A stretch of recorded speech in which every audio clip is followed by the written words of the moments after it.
I raised my daughter alone after her mom left us, but 7 years later, I'm not invited to her wedding because her stepdad, who she says is better, is walking her down the aisle.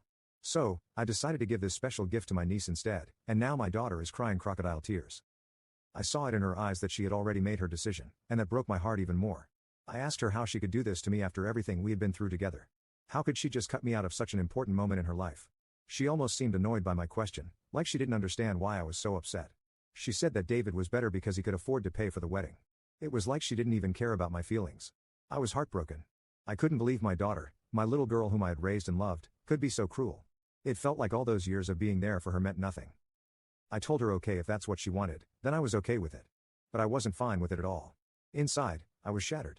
It felt even worse than when Linda left me. At least then I had Rosie to hold on to. Now it felt like I had lost her too. I was in no way a poor man. I had a good job and a comfortable life, and I always managed to provide for Rosie, but I definitely couldn't give her the kind of extravagant wedding that Linda and David could. They had money and connections that I just didn't have. Still, I had one thing I had been saving to give her as a wedding gift, something that meant a lot to me. My parents left me a property in a highly affluent neighborhood. It was a beautiful house, much nicer than the one I lived in. I had always thought of it as Rosie's inheritance. I had planned to give it to her on her wedding day as a surprise gift. I thought it would be a perfect start for her new life.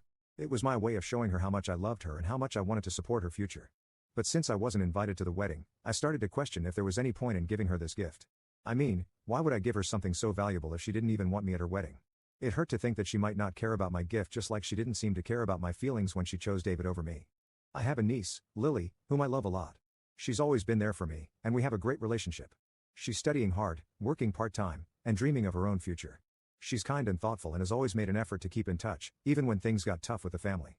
I started to think about giving the house to her instead. Lily's family wasn't well off, and she had struggled a lot. I knew that a house like that would change her life. She could live there or sell it and use the money to fund her education or start a business. The more I thought about it, the more it made sense. There was someone who loved and appreciated me and who could really benefit from this gift. So I made the decision. I decided I was going to give the house to Lily. It wasn't an easy choice because deep down, I still wanted to give it to Rosie, but I felt like it was the right thing to do. I didn't want to give something so precious to someone who didn't seem to value me or my presence in her life. When I told Lily about the house, her eyes lit up with joy. She couldn't believe it. She hugged me and thanked me over and over again. It felt good to see her so happy, to know that I was making a real difference in her life. It was a moment of joy in what had been a very difficult time for me. However, when Rosie heard about this, she wasn't having it. She called me, probably to try to talk me out of giving the house to Lily. I saw her name pop up on my phone, and my heart sank a little, but I didn't pick up. I wasn't ready for another confrontation or for more hurtful words. The next day, she came to my house. I could see her through the window, standing on the porch with a look of determination mixed with frustration. I knew this wasn't going to be a pleasant visit, but I opened the door anyway. She came in, looking around like she was seeing the place for the first time in a long while. It felt tense, and I could tell she was gearing up to say something big. Rosie sat down on the couch and started to talk. She said she heard about the house and how I was planning to give it to Lily. Her voice was calm at first, but there was a hint of something more beneath the surface. She said she was surprised and that she thought the house was meant for her. It felt like she was trying to guilt-trip me, to make me feel bad for giving something valuable to someone else. She started to cry, or at least it seemed like crying at first. Tears welled up in her eyes, and she looked at me with this sad, almost pitiful expression. She said she couldn't believe that I would do something like this to her, that after everything, she deserved the house. She talked about how much it would mean to her and how it would be a way to start her new life with her husband. It felt like she was trying to manipulate me, using those tears to get what she wanted. But the more she talked, the more it felt off. Her tears seemed forced, like she was putting on a show. She kept looking at me, waiting for a reaction, expecting me to crumble and give in to her demands. She said things like, "Dad, how could you choose Lily over your own daughter? And don't you love me?" It was painful to hear, but I could see through it. It was clear she was trying to use my emotions against me. Rosie talked about the wedding, how beautiful it was going to be, and how much it would mean to have a house like that to start her new life. She said David and Linda were only trying to help her have the best start possible and that I was being selfish by not supporting her dreams. She made it sound like I was the bad guy, like I was the one causing all the problems.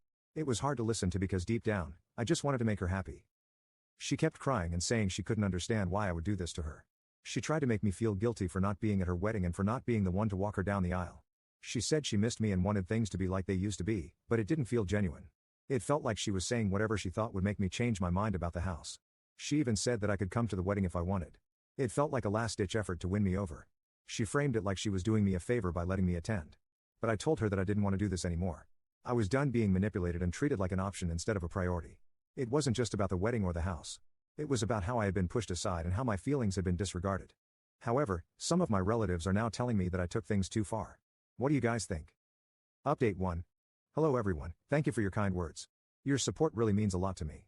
I do have some updates, and things have taken quite an unexpected turn. After my last post, Rosie kept calling me and texting me, trying to reach out. She left voicemails too, but I ignored them. I wasn't ready to talk to her, especially after everything that had happened. I needed time to heal and to figure out my own feelings. I thought that maybe with time we could have a real conversation, but I didn't want to rush into it. However, things have changed drastically since then. Rosie is not getting married anymore. As it turns out, she actually cheated on her fiancé, and he left her. I was shocked when I found out. I never expected something like this to happen. Apparently, her fiancé caught her in the act. He came home earlier than expected one day and found Rosie with another man in their own apartment. I can't even imagine how devastating that must have been for him. He confronted them right then and there. The details are messy, but from what I gathered, he walked into the living room and saw them together on the couch in a very compromising position. It must have been a nightmare for him.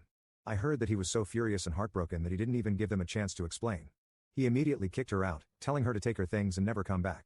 I found out about this through a mutual friend who still keeps in touch with Rosie's circle. She called me one evening and told me the whole story. She said she thought I should know, given everything that had happened with the wedding and the house. I was stunned.